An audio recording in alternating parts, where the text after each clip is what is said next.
नमस्कार मंडळी, कसे आहात? नणंद वहिनी रेसिपीजमध्ये तुम्हा सर्वांचं मनापासून खूप खूप स्वागत आहे.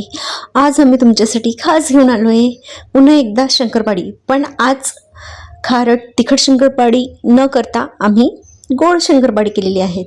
त्यामुळे अगदी खुसखुशीत होतात. त्यामुळे व्हिडिओ शेवटपर्यंत नक्की बघा. फक्त 3 ते 4 साहित्यांमध्ये आपली ही खुसखुशीत शंकरपाळी तयार होतात. शंकरपाळी करण्यासाठी आम्ही अर्धा किलो एवढा मैदा घेतलेला आहे. त्यानंतर एक छोटी वाटी एवढी पिठी साखर घेतली आहे. त्यानंतर एक छोटी वाटी एवढंच दूध घेतलेलं आहे आणि एक छोटी वाटी एवढंच तूपही घेतलेलं आहे. जर आपण दुधाऐवजी पाणी वापरलं तरी देखील चालतं, परंतु दूध वापरल्याने आपल्या शंकरपाळ्यांना छान चव येते आणि शंकरपाळे मऊ देखील होतात. सर्वप्रथम आपण एका पॅनमध्ये जे दूध घेतलेलं होतं वाटीभर ते घालूया. त्यानंतर आपण त्यात पिठी साखर छान विरघळून घेऊया. यात तुम्ही पिठी साखरेऐवजी आपली जाडसर जी साखर असते ती देखील घेऊ शकता, परंतु साखरेचं प्रमाण हे चुकतं, त्यामुळेच पिठी साखर घ्या शक्यतो. आपल्याला साखर छान विरघळून झाली की आपण तपासून घेऊया. आपलं दूध आणि साखर गरम झाले की मग आपण त्यात जे एक वाटी तूप घेतलेलं होतं ते घालूया आणि पुन्हा एकदा मिश्रण एकत्रित करून घेऊया. आपल्याला सुरुवातीला संपूर्ण तूप घालायचं नाही, परंतु जर आपल्याला गरज पडली तर आपण ते तूप देखील वापरून घेणार आहोत. आता पुन्हा एकदा मिक्स करून घेऊया आणि गॅस फ्लेम बंद करून घेऊ व त्यानंतर आपण पुढील कृती करूया. ही शंकरपाळी करायला अगदी सोपी. ज्यांनी आजपर्यंत कधीही शंकरपाळी केलेली नाहीत त्यांना देखील आरामात जमतील आणि खुसखुशीत देखील होतील आणि गोळाचं प्रमाण हे खूप छान असं होतं. आता आपण जे अर्धा किलो मैदा घेतलेला होता तो संपूर्ण एका ताटात ओतूया. आपण मैद्याऐवजी गव्हाचं पीठ देखील वापरू शकतो, परंतु शक्यतो मैदाच वापरा. मैद्यामुळे शंकरपाळी खूप खुसखुशीत होतात. त्यानंतर आपण जे मिश्रण पॅनमध्ये एकत्रित करून घेतलेलं होतं ते थोडं थोडं घालून छान असा गोळा तयार करून घेऊया. थोडं थोडं करून आपल्याला संपूर्ण जे आपलं मिश्रण तयार केलेलं आहे ते अर्धा किलो मैद्यासाठी अगदी बरोबर असं माप आहे. त्यामुळे आपण छान असा मैद्याचा गोळा तयार करून घेऊया. खरंच आणि ही शंकरपाळी करायला अगदी झटपट होतात.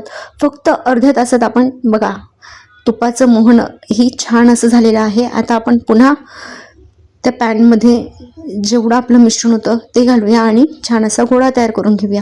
आपल्याला हा गोळा कणकेसारखा दाबून न मळता हलक्या हाताने मळून घ्यायचा आहे, जेणेकरून आपण जेव्हा शंकरपाळी करू तेव्हा त्यांमध्ये खुसखुशीतपणा येईल आणि ते छान लागतील.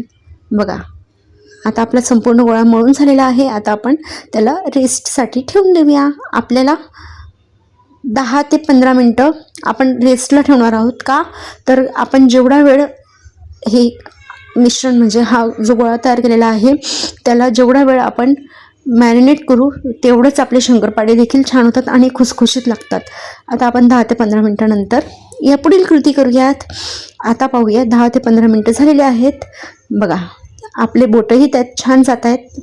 आता आपण पुन्हा एकदा मळून घेऊया आणि त्याचे छोटे छोटे गोळे तयार करून घेऊया. शंकरपाळे लाटायलाही सोपे असतात, परंतु शंकरपाळे करण्याआधी भरपूर विचार करतो की आमचे शंकरपाळे नीट होतील की नाही, त्यात खुसखुशीतपणा येणार की नाही, जास्त गोड तर नाही होणार ना, तेलात टाकल्यावर विरघळणार तर नाहीत ना, भरपूर विचार येतात. शंकरपाळे करताना खरंच खूप गोष्टी लक्षात घ्याव्या लागतात. आता आपण एका पोळपाटाला थोडं तेल लावून घेऊया आणि त्यावरून जे आपण छोटे छोटे गोळे तयार करून घेतले होते त्याला गोलाकार लाटून घेऊया. आपल्याला यात कुठलीही पद्धत वापरायची नाही आहे की आपण असं फोल्ड करू आणि त्याला लेअर येईल, तसं फोल्ड करू आणि लेअर येईल. नाही, आपण फक्त साध्या पद्धतीनेच हे शंकरपाळे करणार आहोत, तरी देखील आपले शंकरपाळे हे खूप खुसखुशीत होतात. बघा छान असं आपल्याला जास्त बारीक न करता थोडं जाडसरच ठेवायचं आहे, कारण जर आपण शंकरपाळे लाटताना हे जास्त बारीक केले तर आपले शंकरपाळे हे कडक होतात. त्यात मऊपणा आणि कुरकुरीतपणा हा अजिबातच येत नाही. बघा आता आपण आजूबाजूच्या कळा कट करून घेऊया आणि मग आपण चौरस आकारात आपले शंकरपाळे कापून घेऊया. तुम्हाला हवं त्या आकारात तुम्ही हे शंकरपाळे कापू शकतात. काजूच्या आकारांमध्ये देखील कापू शकता, परंतु आम्ही चौरस आकारांमध्ये हे शंकरपाळे कापून घेतलेले आहेत. खूप सोपे आहेत करायला आणि फावल्या वेळेत काही खाण्याची इच्छा झाली आणि नेमकं आता दिवाळी चाललेली आहे, त्यामुळे नक्कीच या पद्धतीने शंकरपाळे ट्राय करा आणि आम्हाला कमेंट्समधून सांगा. बघा किती छान असे आपले, अजिबात आपलं जे मैद्याचं मिश्रण होतं ते अजिबात चिकट झालेलं नाही आहे. बघा शंकरपाळे किती मोकळे मोकळे आपोआप होत आहेत आणि ते पाटाला देखील चिपकलेले नाहीत. बघा खूप छान. आणि याच पद्धतीने आपल्याला जाडसर आपले संपूर्ण शंकरपाळे ठेवायचे आहेत. बघा किती छान असे शंकरपाळे लाटून झालेले आहेत. याच पद्धतीने आम्ही संपूर्ण शंकरपाळे लाटून घेतलेले आहेत. आता एका पॅनमध्ये तेल गरम करून घेऊया. आपल्याला शंकरपाळे तेलात सोडण्याआधी तेल छान असं गरम करून घ्यायचं आहे. तेल कच्चंही राहायला नको आणि एकदम कडक गरम देखील व्हायला नको. त्यामुळे बघा आता आपलं तेलही गरम झालेलं आहे. हळूच आपण त्या तेलात शंकरपाळे टाकूया. जसजसे आपले जे शंकरपाळे आहेत ते पूर्णपणे शिजून म्हणजे तळून होतील, तसतसे आपले जे तेलावर बुडबुडे दिसत आहेत ते देखील कमी होतील. म्हणजे तेलावरून जे बुडबुडे येणं कमी झालं तर समजायचं की आपला शंकरपाळे पूर्णपणे तळून तयार आहेत. बघा काय मस्त असा रंग येतोय आणि खरंच खूप सोपी आणि झटपट होतात हे शंकरपाळे. शक्यतो डीप फ्रायच करा, अगदी कमी तेल टाकू नका. बघा आपण जेवढ्या बुडत्या तेलात हे शंकरपाळे तळू तेवढेच आपले शंकरपाळे हे खुसखुशीत आणि छान असे तळले जातील. बघा काय मस्त असे झालेले आहेत आणि आपण जाडसर ठेवल्यामुळे ते टम्म फुगलेले देखील आहेत आणि गार झाल्यानंतर त्याच्यात जो आपला मऊसूतपणा आहे तो देखील आपोआपच येतो. बघा आपले शंकरपाळे तळून झालेले आहेत. आता आपण त्यांना काढून घेऊया आणि याच पद्धतीने पुढील शंकरपाळे देखील तळून घेऊया. आहे की नाही सोपं? खूप सोप्या पद्धतीने आपण हे शंकरपाळे केलेले आहेत.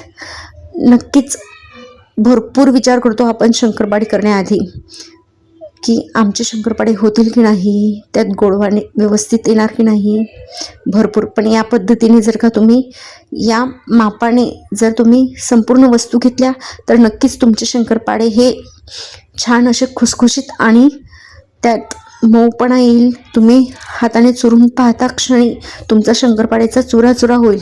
बघा काय मस्त असं लाईट सोनेरी रंग आलेला आहे. बघा आता हे शंकरपाळे देखील आपले होण्यात आलेले आहेत. खरंच खूप सोपी पद्धत आहे. बघा किती खमंग असा सुवास सुटलेला आहे. त्यामुळे एकदा या पद्धतीने शंकरपाळे नक्कीच ट्राय करा. खूप छान खुसखुशीतपणा आपल्या शंकरपाळ्यांमध्ये आलेला आहे. आणि जर तुम्हाला आमची शंकरपाळी बनवण्याची साधी सोपी आणि झटपट नाही म्हणता येणार, परंतु जर आवडली असेल रेसिपी तर नक्कीच आमच्या चॅनलला लाईक शेअर